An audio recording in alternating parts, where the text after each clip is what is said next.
Enoch Powell's worst fears have become a reality, but how do we, as Europeans, deal with his predictions having caught up to us? Powell's speech makes it very clear that the European population has been conditioned to accept the Great Replacement, and perhaps, as a mental self-defense mechanism, build tolerance towards it. His notion that predicting trouble is often mistaken for desiring or causing trouble has never been more accurate than in our time of political correctness.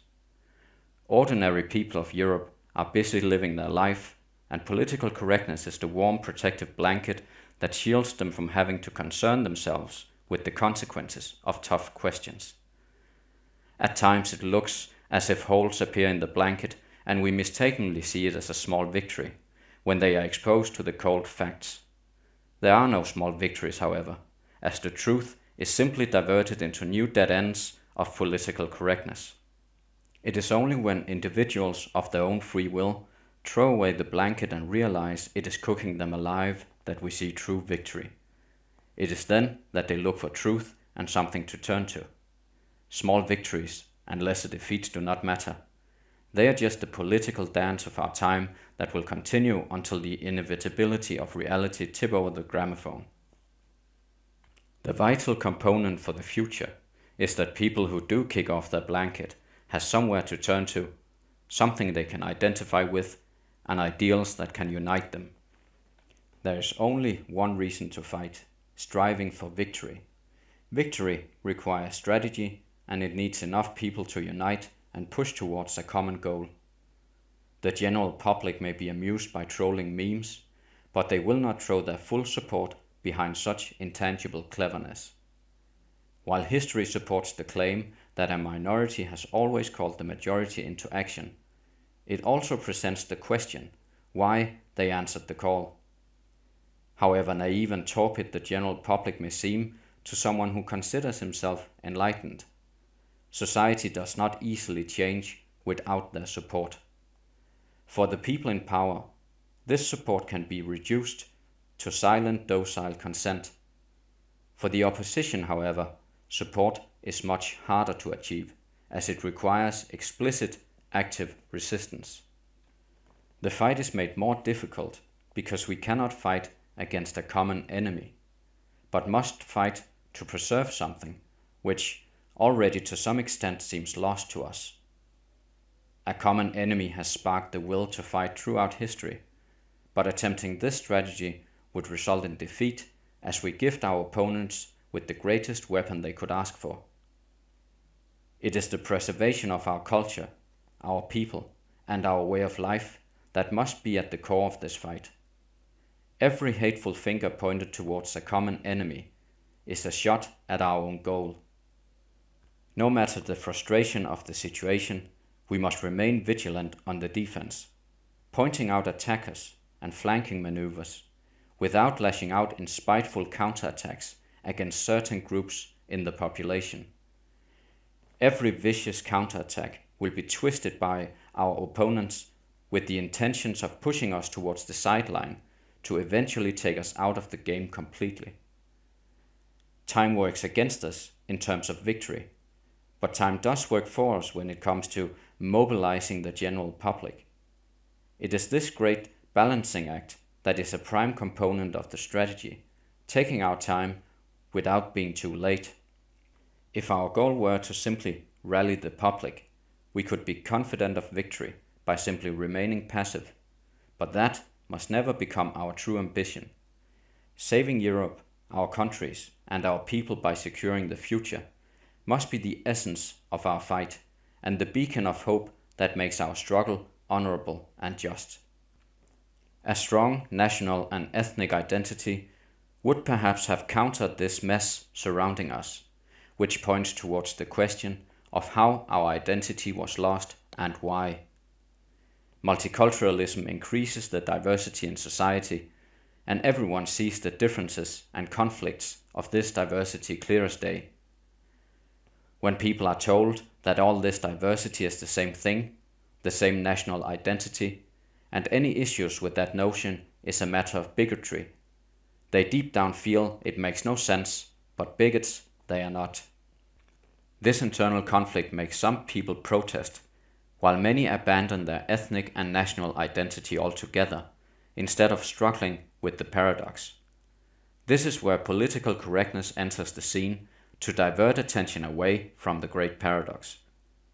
By presenting dogmatic principles to control the narrative and silence deviant opinion so the contradiction doesn't stick out like a sore thumb. Modern Western economy is based on growth and expansion. A solid company is not enough if it cannot present the prospect of growth to shareholders.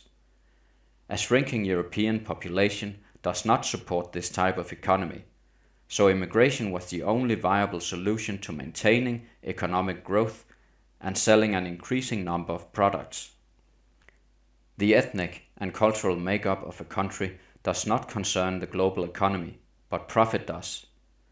That is why we see big companies promoting and publicly displaying corporate diversity in an effort to cultivate the acceptance of multiculturalism. We may be pawns in an old game of gold, but if we do not let ourselves be moved, the major pieces are stuck and the queen cannot make her play. Europeans must become rooted in an identity that presents a viable future for our culture, our people, and the greatness of the European civilization that the whole of mankind cannot have a bright future without. European civilization is in many ways unique, and while the left gaily highlights every negative historical fact, which have always been the dark side of empire building since the dawn of time for every single empire ever attempted, it is the fact that we are the people who were successful that makes us important. Unfortunately, our success has been derailed by globalist forces, who do not have the prosperity of the European people, or mankind in general for that matter, as a priority, but operate according to a common logic that has made many subscribe to conspiracy theories. It is through the mechanics of that logic that Europe is facing an existential crisis, which threatens to phase out the influence of the European people and in the future most likely eradicate our people entirely. We Europeans have no reason to conquer more territory on earth, but we must reclaim our homelands and our economies. We have other conquests that await, which require our ethnic traits, medicine, technology, sustainable energy, and finally the stars await our great will to conquer and succeed. The very unique European perspective on ethics and morals is a required foundation for mankind to truly enter the space age as an entire species destined for success. A world without the European spirit would be a robotic machine where people only matter as replaceable parts of the engine. From a more selfish perspective, we as Europeans must fight for our survival. But it is a comfort knowing that even this selfish act will not be our benefit alone. Political correctness has made the European people numb and unable to muster an appropriate response to every bite taken from our culture, discarded and replaced by a mockery of culture. Witnessing Christmas being under attack, a great joy for every European child, is horrifying as it displays the heartless nature of the psychopaths flushing our great culture down the diversified toilet. It is heartbreaking witnessing the parents of the European children refraining from a reaction strong enough to change the discourse. Enoch Powells' example of the Englishman who did not believe his country would be worth living in for his children should be answered by parents today in cities such as London and Malmö. To those parents, do you think your country would have offered a better life for your children today or 50 years ago? The more difficult and not less horrible question is, of course, if you think your country will be worth living in 50 years from now if current trends continue. Reality will not change according to the dogmatic principles of political correctness, and your children will be witness to or victims of even more violence in the future because of our failed multicultural experiment. Europeans who are genuinely worried about the future of their children may consider supporting political parties campaigning to limit or even completely end immigration. Such considerations are futile, however, as the prediction of Enoch Powell is conservatively accurate. The vast majority of people not identifying with or unwilling to preserve European culture are born in Europe, and an end to immigration does not change this trend. Integration has generally been a disastrous failure in Europe, and the rate of success will decrease as the number of people who are not native European increase. Why would immigrants even consider integrating into the native European population when they are encouraged to preserve their own culture, and this is reinforced by a growing number of people in Europe sharing that culture? The idea of integration was officially announced dead when impaired minds gave birth to the idea of European multiculturalism. At this point in time, having an opinion on integration is pointless. The real question for Europeans concerns survival of our culture and our people. The question for modern Europeans is if we want to preserve European culture and the European people, keeping the alternative in mind and pondering the consequences based on the way Western society has changed the last couple of decades, with increased violence, surveillance, and erosion of everything that once made our countries a great and safe home for our children. The only option moving forward will be submission or re-immigration. Let us return to the great diversity of Europe, marketed by cultural parasites as one unity and one people. The idea of ethnic irrelevance is quickly disproved by looking at voting patterns, where immigrants and their descendants most often vote for leftist or immigrant-friendly parties. Minority groups with a common goal can have great influence on specific policies, and the immigrant minorities have increasing power over national and local politics, but it is not confined to single issues. The European people have seen the influence of this power from subtle changes to outrageous examples of political vomit directed specifically at native Europeans.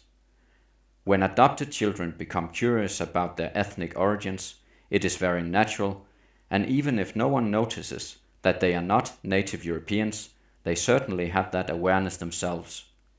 It would be cruel to disrupt their curiosity and tell them their ethnicity does not matter when they instinctively know it does. Ethnicities do matter and is on everyone's mind when meeting new people, describing people, or when finding a partner. There is no way to ignore the obvious, and the attempt to force this ignorance on the European people has left us deaf to the warnings echoing from the past, and our guilt-ridden mind does not pick up on the shadow hanging over the future of our children. Many underprivileged native Europeans go online to complain about society, corrupt politicians, failing healthcare, and a general decline in public services. Some of them do so without even considering the strain immigration and multiculturalism put on the economy and political system, because the same people will be in favor of immigration and multiculturalism. In their selfish endeavor of wanting more while giving everything away, they are easily ignored and certain to never gain anything. It is in this paralyzing condition of complaining while submitting that we see the greatest tragedy of our European brothers and sisters, unable to free themselves from the bondage of self-mockery. While the immigrants to Europe have certainly enjoyed new prosperity, freedom, civil rights, and social security, the native Europeans have paid the price with less freedom, diminished civil rights, and social security. Native Europeans are not alone in suffering under this uncontrolled immigration, as the countries from where the immigrants originate are crippled by losing healthy young men, the future of their society, and becoming dependent on Western welfare sent back home by immigrants. Our current politicians will not tackle the problem of multiculturalism in a fashion that will save Europe and secure a future for native Europeans. Politicians have for the most part a 4-year strategy that is focused not on the future of our countries, but simply the political game itself. Our politicians are snake oil salesmen with a sales pitch that does not truly reveal what's in the bottle, but instead focused on the bottle itself, how it presents itself, and how it looks on the shelf. Attention will be diverted away from the effect of their snake oil by presenting new bottles in a perpetual cycle of virtue signaling legislation that is never intended to deal with the root of the problems. For most politicians today, dealing with the root of the problem would mean political suicide, as they push against globalist forces desiring a multicultural Europe despite the disintegration of our countries. Long gone are the politicians with great visions for our countries, having been replaced by inferior charlatans performing a parody of politics. Great visionary politicians will not return unless the European people call them back. Powerful globalist forces operating through mainstream media and our dilettante politicians are working to convince the European people that they must refrain from such a call. It is an important task to echo the few calls that are now being made among the European people to create a united voice that cannot be silenced or ignored.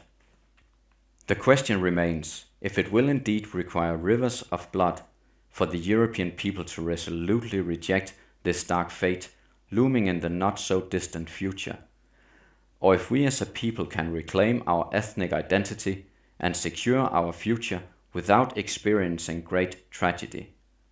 Regardless of the flow of public opinion, those who are aware of our European crisis must be unrelenting in their effort to inform and present a robust alternative to the current path of Europe. Such a position of awareness is not just a simple hobby or excuse for releasing personal frustration. If we really do care, we will gladly accept that it is our duty. The European people must see gentlemen and gentlewomen with their heart in the right place being warriors, willing to fight the political and cultural battles with a kind but determined demeanor to secure the survival of the European people. It will be such gentlemen warriors who the general public can turn to and trust to make Europe a place worth living in for their children.